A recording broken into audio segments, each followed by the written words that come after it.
UDA party has been conducting nominations, and we are remaining with a very few areas where we have not done nominations, or rather where nominations were postponed for various reasons. And the party has set dates for repeat of those nominations. And once that one is done, I think by next week, Friday, I will convene a meeting of all those who will have lost in the party primaries on Friday, so that we can accommodate them in our bigger team of campaigning for our candidates and campaigning for our presidential candidate, Honorable William Samoei Ruto. So I want to assure those who have lost that as a party, we value their support,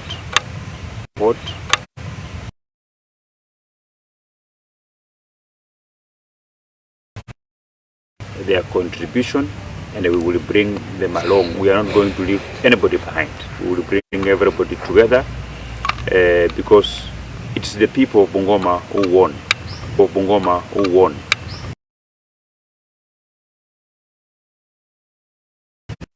And no individual lost.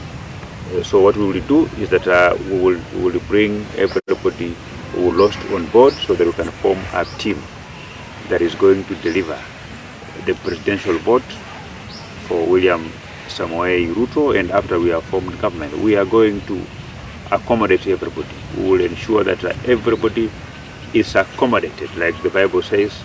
At the house there is many rooms in the house of the Lord. Petroleum products. Yeah, I think as a country we are tired with these long queues. And I want to ask Monica Juma, the CS for Energy, that as a country, as a people, we are not interested in catwalks, in long address of the media. What we want to see is we want to see everything getting back to normal. Everything should be normalized, so that as a country we can begin to move forward. And where the problem was coming from is because, as you are aware, we have this petroleum subsidies, the money that is supposed to subsidize the amount of money that the oil marketers spend to purchase petroleum products from overseas. This money was never paid to them, and we want to ask the government, without any further delay, to release these funds so that the oil marketers can go back to normal. And they should also take firm and decisive actions by cancelling the licenses of oil marketers who involve in fuel holding to increase the prices. Your track record, Mheshimiwa. Yeah, my track record speaks for itself, and even though I have done this very many infrastructural development in my constituency, the people of Kimilili have been very dear to me and have been kind enough to give me 5 years as the member of parliament.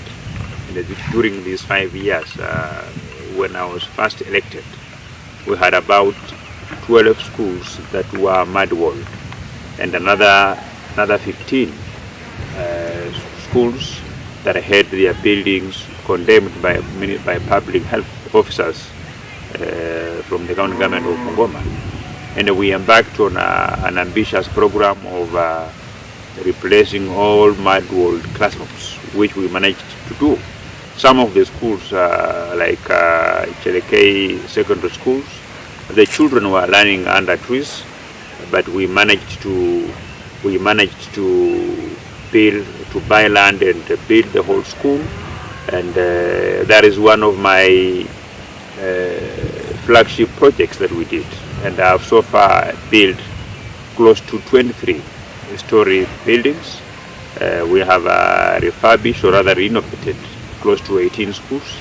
In total, we have completed 53 schools, and we look forward to getting another 5-year term so that I can be able to complete the plans that I had for the people of Kimilili constituency. Now, apart from utilizing CDF funds to improve the learning environment, I also bought an ambulance that has been offering ambulatory services to my people. I also bought a welfare van that is basically a community service van that has been serving my people. I also embarked on another ambitious program using funds from my foundation, Didmus Barasa Foundation, where we targeted upgrading of homes of our people from grass thatched to mabati houses. We built close to 6,430 houses where my good people are now sleeping in. You remember now is a rain season. During previously before, it was a problem that when it begins to rain, if it's at night, people will try to secure a safe corner, waiting for the rain to subside before they can continue sleeping, because the whole house will be full of rainwater. We have also been very close to our people, offering benevolent services to our people. And even though I have done all this, including utilization of RMF funds for the 10% and the 22% in maintaining our rural roads, I have not finished what I promised my people because of very many challenges. The challenges of cash flow from treasury, the delay of funds. Like when we speak now, treasury has not released 12 billion for owed to CDF Kimilili constituency for the previous financial year, and these are some of the challenges that have been hampering, our proper absorption of the allocated CDF funds. And I am also a human being like any other person. I have not delivered 100% to the expectation of the people of Kimilili, and I know when the people of Kimilili elected me, they may have expected a lot of things from me, and if we have those people who feel that I have not met their expectation, I want to ask for forgiveness. I want to apologize to them, because I'm not Jesus. I am not an angel. I may have not lived up to the expectation of a certain percentage of the people, but I know I have tried, I have put in the best, and I've been also taking notes from my leadership through interactions with various voters, various people, various stakeholders. I have properly identified areas of improvement that the people should expect a much more accelerated development agenda from September this year going forward. Lastly, UD ratings in Ngoma and generally the whole country. Like you've seen around in the history of independence of the Republic of Kenya, UDA is the only party that has conducted a free and fair nomination process. It is the only party that has ensured that we utilize all the polling stations for voting purposes. You see very many political parties who are engaged in party primaries. Most of them are identifying candidates through some hotel rooms where a few delegates, like 200, will meet to decide on the fate of more than 100,000 people who reside in that particular constituency. You've seen even some parties using exercise books. They don't have even party registers. And therefore, this confirms that UDA is the party of today, is the party of tomorrow, and the party of the future. It's a very young party, but the systems, the infrastructure that we have put in place to be able to carry out nominations across the country in one single day. Of course, we have a few that were cancelled, And those that were cancelled, they were cancelled largely because of our competitors try to infiltrate the voting exercises, and where we feel that the voting process had been compromised and that the integrity of the voting processes had been affected, then we had no choice but to cancel those elections. So I know that in the manner in which we have carried out our party primaries, our ratings are going to go higher. For example, here in Bungoma, Bungoma County is no longer an ODM zone. Bungoma County now is a UDA stronghold. Trans Nzoia is a UDA stronghold. Vihiga is a UDA stronghold. And so is Kakamega. We only have one battleground in Western Province, this place being in Busia. But we have a superb plan. We are going to turn the tables around. We are going to focus there. And after these party primaries, we are going to go to every village to ask Kenyans of goodwill to be partners with us so that we can form the next government together and put to an end the escalating cost of fertilizer, put to an end the escalating cost of living, the escalating cost of the very basic commodities that a human being requires to survive, to remain alive. I say so because Kenya is a democracy, and Kenya being a democracy and a third world country, our economy is not a developed economy. It's a developing economy, and in a developing economy, you tax the citizens so that you can be able to provide the basic human needs. It's only in Kenya where the amount of money that the government collects in the name of taxes is in trillions. We tax more. Kenyans are overtaxed. We have an oppressive tax regime. But this oppressive tax regime that results to the huge amount of money that is collected by KRA, this amount of money go to fund luxuries. We have parts of this country where citizens do not have access to clean water. We have many children of this country who do not have, whose learning environment is not conducive. We have children who still learn under trees. In this country, this is one of the countries that we are blessed with the natural climatic conditions to support agriculture.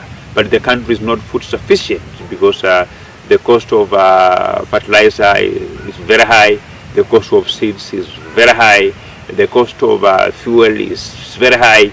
So I want to see a situation, and this situation will only be possible if Kenya Kwanza forms government, if William Ruto becomes president, where we are going to ensure that we don't fund luxury. We will have no problem if we will have a 2 trillion budget that largely goes to fund the provision of basic human needs. We don't have to have a 3 trillion budget, and this 3 trillion budget is going to fund luxury.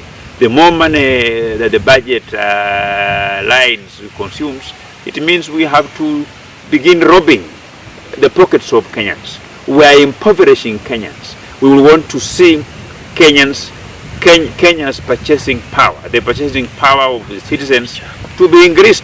They should be able to buy, afford food for their families. They should be able to pay school fees for their children.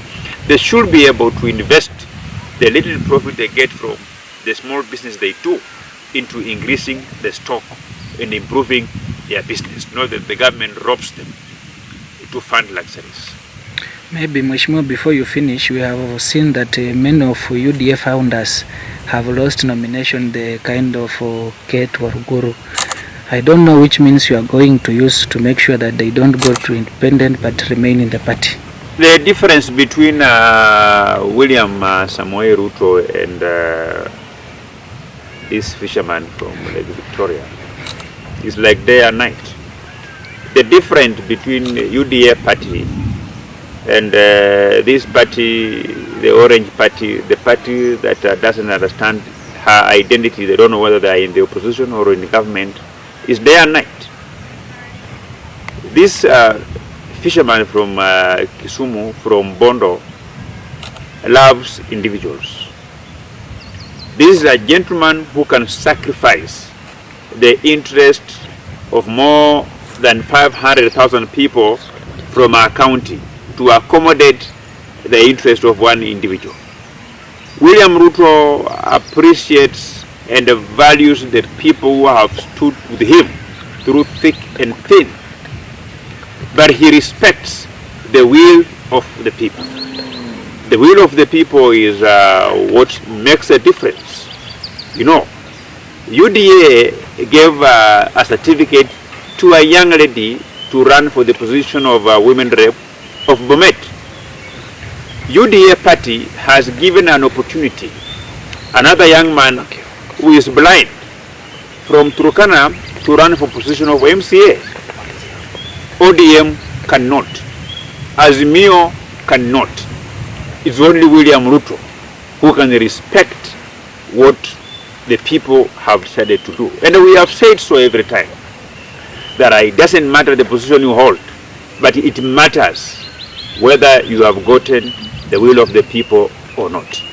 If the people of this country, if the people of a particular ward, county, will decide that the person they want to occupy a particular position is a fisherman, we will respect the decision. If that person is a teacher, we will respect that decision. If that person is a sitting member of parliament, we will respect that decision. If that person is a house girl, we will respect that decision. I want to appreciate UDA party. I want to commend the National Elections Board of UDA, and I want also to appreciate the party leader of UDA, William Samoei Ruto, that we cannot invalidate the win of an individual because it's not known in the society. We cannot, and we will never do what ODM does by reversing, actually overthrowing the will of the people to accommodate a big person here and there. To us, we respect the product that comes out of democracy, the product that comes out of a democratic process where people will stop doing what they do, withstand harsh weather, withstand long queues, leave their businesses, leave their families, leave comforts of their families to go and queue and they elect the leaders of their choice. And that decision must be respected. So that is the difference between us and ODM. And I think Kenyans have seen for themselves that we in UDA, we value the people, we value their decisions, and that is actually how it is. Okay, Mheshimiwa, like in Bungoma County, we have a gubernatorial aspirant called Didmus Barasa. I have seen him everywhere complaining that UDA is not supporting him in his bids. I'm sorry, I'm not going to respond to those wannabes. Those wannabes. If you want to move out of the party, move out of the party. As far as I'm concerned, nobody denied that gentleman a ticket. Yeah? Yes. Nobody denied him a ticket. But we say it like that the position of the coalition is that where we have two candidates, we will do nomination. But where there is no candidate, then we will not do any nomination. As far as I'm concerned, Didmus Barasa was to be given a direct ticket, but he began threatening the party, saying that I will go to independent. That's simply because he saw Didmus Barasa supporting Ken Lusaka. He saw Mwambo Mabonga supporting Ken Lusaka. We have a democratic choice of deciding whom to support within Kenya Kwanza. So he will fail a bit jittery. What he ought to have done is to come up with a superior plan, a plan that is more superior than that one of Ken Lusaka. So nobody will deny him a ticket. He will get a UDA ticket to run. So I don't think if that one is here, is neither here or there. Mheshimiwa, mwisho kabisa, wanafunzi wanajipanga kurudi mashuleni kuanzia wiki ijayo. pengine kama una jambo moja ama mbili ambalo unaweza wahimiza nalo, ukizingatia kwamba kumekuwa na mtihani wa kitaifa mwaka huu, kuna mtihani wa kitaifa mara mbili. Hapa Kimilili tumepanga kwamba kinyume na miaka zingine, watoto wakifungua tutakuwa tumeweza kuwatengenezea bursary checks, na nimewaambia wale ambao wamepata barua ya kujiunga na vyuo tofauti za upili waweze kwenda katika ofisi ya CDF ili waweze kujaza maombi ya bursary. Bursary itakuwa tayari wiki ijayo kabla shule zitafunguliwa, na mtoto atakapokwenda shule, wale ambao watakuwa wamefanikiwa kupata bursary atakuwa na bursary check yake akienda shule. Asante sana. Thank you. Let me tell you something. When you are interviewing a person, minimize movements. When you move hapa, you distract him.